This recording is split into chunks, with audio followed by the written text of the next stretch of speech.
CSIRO, in conjunction with Anatomics, has developed a sternum implant for a patient suffering from cancer. It involved a very complex, world-first procedure. Anatomics contacted CSIRO. We have access to an electron beam metal printer, which means it's a really high-quality implant. And we also have the experience of having done these types of jobs before. So 3D printing works by inputting a 3D digital CAD file into a computer, and then that computer talks to the machine. The machine puts down layer upon layer of material, and each layer is fused. So as each layer is fused, you then start to build up a product as your layers increase. And Anatomics and the surgeon worked together quite closely. The way that they came up with a design was to have these pieces that went over the bone, and then you could screw through the bone, so it's attached really securely. The reason that 3D printing was desired for making this implant was because it needed to be customised exactly to suit the patient. No human body is the same, so therefore every implant is going to be different. So this is the sternum here. This here is mimicking the rib cage, and these pieces here are what attach onto the ends of the bone. To get to this implant design, Anatomics used the patient's scan data, and that meant that they were able to make an implant design that exactly matched the patient's anatomy. It would be an incredibly complex piece to manufacture traditionally, and in fact, almost impossible. Australia has a really fabulous skills base in biotech and biomedical manufacturing. 3D printing is set to really take advantage of that skills base. Internationally, we're now becoming very well known for our expertise in 3D printing for biomedical applications.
Because since 1926, we have had profound impacts on our nation. Because we helped control prickly pear, rabbits and stock disease. Because we introduced radar and rainforest research. Because we helped beam images worldwide of man on the moon. And because we kept flies off Her Majesty by creating Aerogard. Because we developed self-twisting yarn and made children's clothing safer than any in the world. Because we developed one of the safest pesticides in history. Because we exported smelting technology around the globe. Because we invented plastic banknotes and a treatment for flu. And because we've played significant roles in protecting our environment. Because we invented the world's best wireless technology for our homes and offices. Because we are at the forefront of monitoring our oceans and climate. Because we are one of the top 10 applied research organisations in the world. Because we are central to our nation leading the world in the science and technology that will define all of our futures.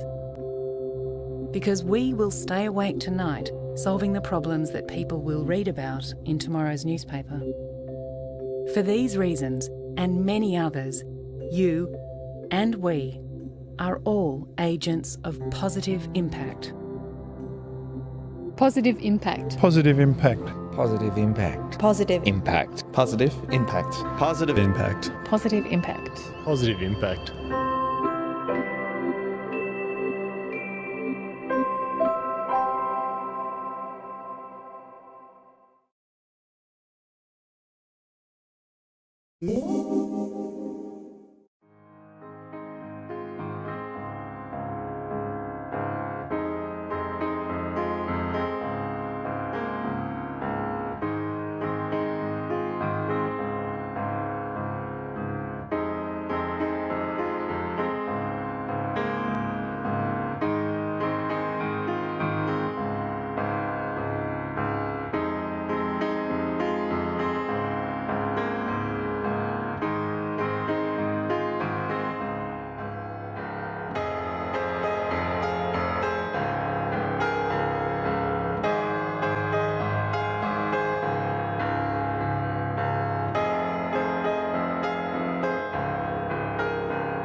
It's no wonder that Merrill Richards walked with a limp. It's a good nearly 2 inches there. After 6 hip operations, her pelvis has become so weak that one leg has pushed upwards, punching a hole through the bone, leaving her increasingly disabled. But now, for the first time, surgeons have tailor-made a new joint on a 3D printer, and they'll use her own stem cells to hold it in place. Absolutely fantastic. And this 3D printing is just taking off, isn't it? Absolutely wonderful, yes. So we'll all be able to come in and have knee replacements fit specially for us, and just take out an old part and put a new part back in again. We've got the actual implant here based on the patient's anatomy. It's made from metal but printed out from a computer, a 3D shape created from layers of titanium welded together by a laser. And because it's based on Merrill's scans, the implant, here in purple, is a precise repair for the shattered bone. It means the operation at Southampton General Hospital can be planned in advance with no surprises on the day. It's hugely simplified the surgical technique, shortened the procedure, which reduces morbidity and hopefully will reduce such things as infection. Makes my life a bit more stress-free when I'm trying to work out if I've got a component that will fit an unpredictable hole. 3D printing is increasingly being used to create intricate shapes impossible to make by any other means. Surgeons believe it could be a game changer for complex orthopedic operations. Like all new technology, this is hugely expensive for now. With the computer-aided design and the 3D printing, Merrill's implant will cost in the region of £12,000, far more than traditional surgery. But in time, the costs will come down, and in future, more and more patients will be having tailor-made surgery. And to increase the chances of success, scientists at Southampton University have developed a way of using Merrill's stem cells to hold the implant in place. It's going to be a much tighter fit.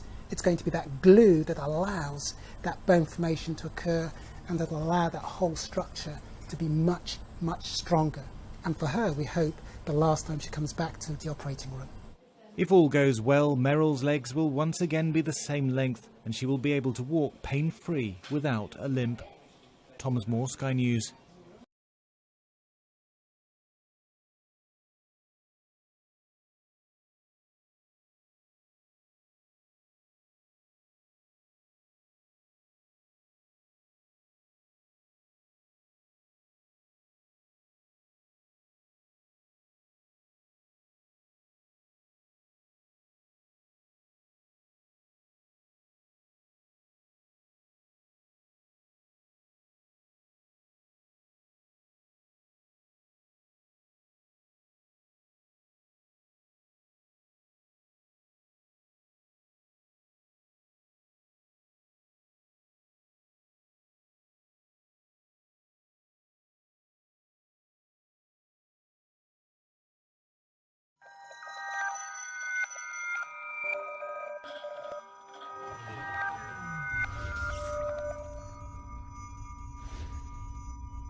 Il y avait un trou qui s'était formé à la place du canal lacrymal. Il y avait un gros trou.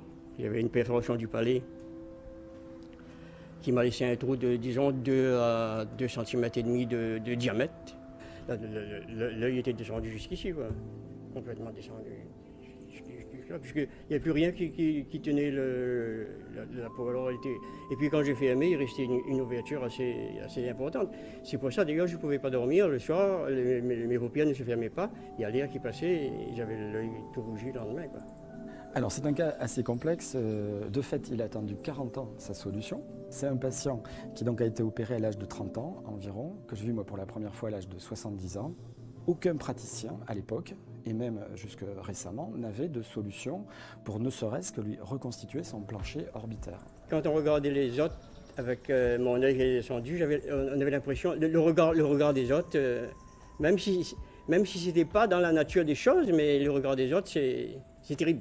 Cette reconstitution osseuse-là, elle est impossible chez ce patient parce que se pose donc le problème de la vascularisation d'une part et du recouvrement d'autre part.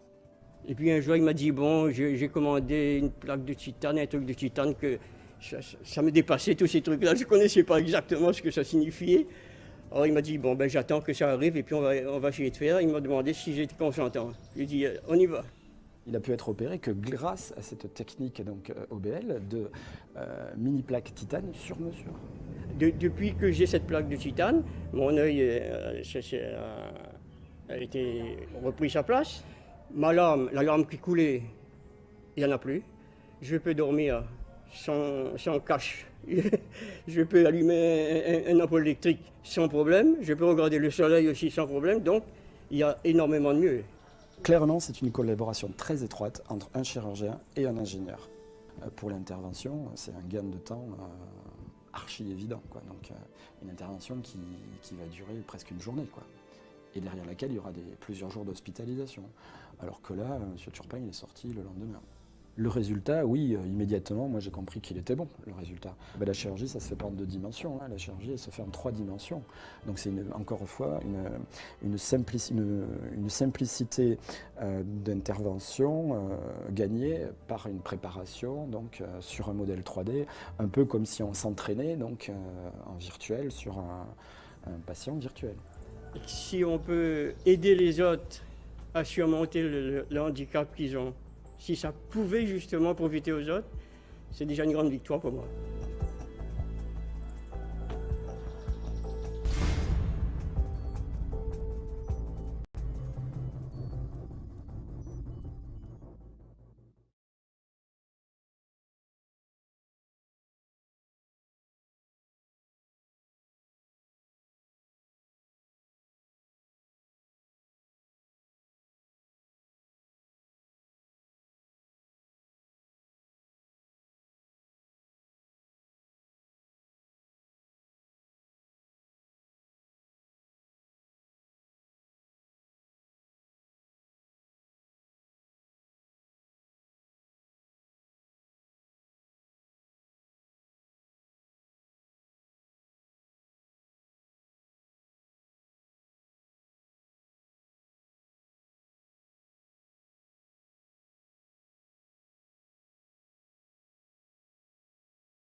Like something out of a science fiction movie, the new age of manufacturing, where you simply pour an ingredient into a machine and some 12 hours later, out comes your product. It's called additive manufacturing or 3D printing, And it's happening here in South Windsor, Connecticut, at Oxford Performance Materials, a plastics company on the cutting edge of technology, founded in 2000 by Scott DeFelice.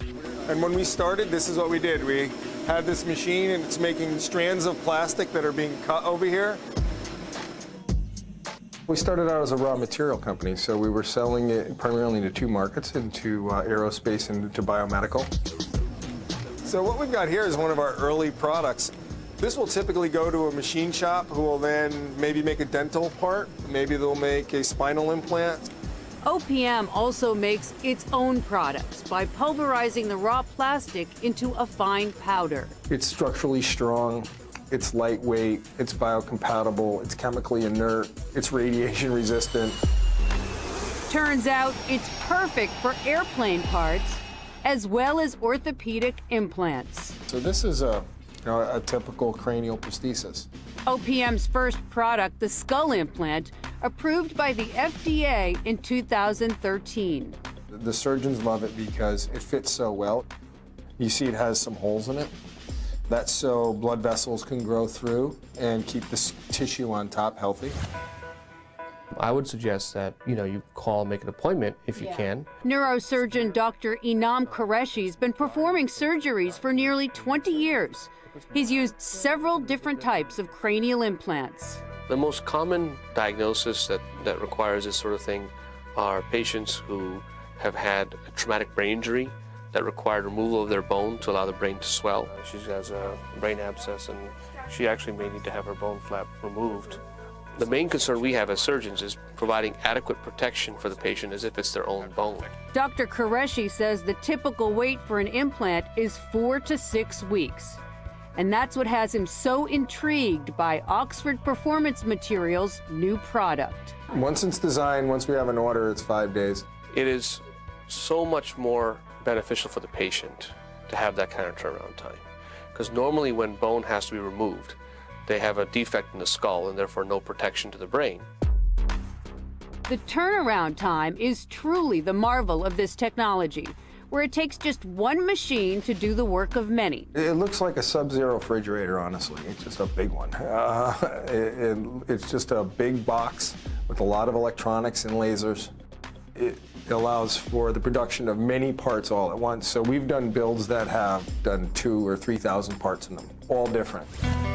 So what we have here is a three-dimensional build volume. Production manager Elijah Willis uses computer models based on CAT scans to build the implants. Basically, one layer at a time, it's going to progress through the build, eventually getting to a point where all the parts are now completed and you have your parts there floating in a bed of powder, which would then start the excavation process. When OPM was founded in 2000, there were just 3 employees. Now there are 34. Over the next few years, the growth in aerospace is expected to explode as both commercial and military aging fleets are replaced with lighter, more efficient aircraft. For Oxford Performance Materials, that translates into a surge in business, and the company expects to nearly double its workforce to keep pace. That technology has got the ability to take substantial weight off things that fly. That's really about energy efficiency. DeFelice says there are also new orthopedic implants on the way. We're going to go from cranial to spine to trauma markets. There's just so much opportunity to create value. Funding for Made in Connecticut on Connecticut Public Broadcasting is made possible by our founding sponsor, KBE Building Corporation, to promote science, technology, and innovation in Connecticut. KBE Building Corporation, building excellence together.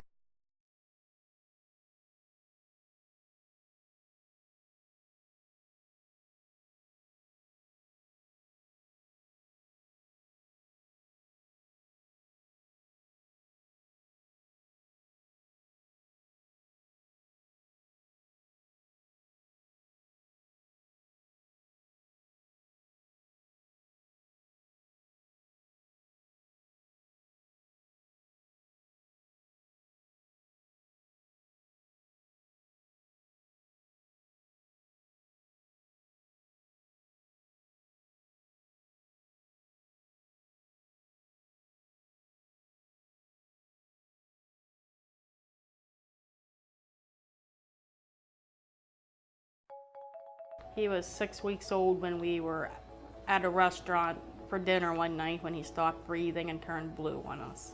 He spent 10 days in the hospital, then came home. 2 days later, he ended up turning blue again, stopped breathing on us, and prayed every night, just hoping that he would pull through.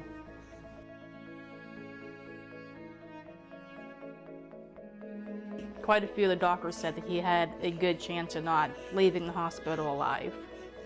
It was the most devastating thing that a parent could ever hear. At that point, I think we were both desperate. Anything that would work to make him live, we pretty much would take it and run with it. No other doctor knew how to do anything about it, so luckily Dr. Green came up and was able to do something. Tracheomalacia is collapse of the windpipe that makes it so a child is unable to breathe out. It's fairly rare, about 1 in 2,200 children has tracheomalacia. Kaiba is one of those children that had severe tracheomalacia. Even with the best medical treatments for it that are available, he continued to have breathing difficulties and continued to have events where he was unable to breathe. We obtained imaging of his defect with the CT scan. Scott Hollister instantly and rapidly went about designing a splint that could go and meet this need. This is the first time this procedure has been done anywhere in the world. This is a model of Kaiba's trachea and bronchi. The splint is designed to slip over the top of the bronchus just like this. This is really the first time I think it's been used on an emergency basis where there was no other treatment available. So we get the plastic, the biopolymer, in a powder form with very small particle size. We also have a computer file that contains the information we've designed into the device, essentially the geometry of the device, etc. It's a biopolymer, essentially a plastic that's biocompatible, and you can use it in the body, and it resorbs over time. Kaiba was brought to the operating room. The splint was placed over the top of the bronchus. This has a process of opening the bronchus up anteriorly and posteriorly to completely widen the bronchus. It was amazing. As soon as the splint was put in, the lungs started going up and down for the first time. We knew that he would be okay. It means the world to me. Just knowing that something actually worked and was able to save our son's life, it just means everything to me. But when he gets older, he can tell the people the story. That's all it's going to be, is a story about his life. How he made it, how he's doing, and how far he's going to go.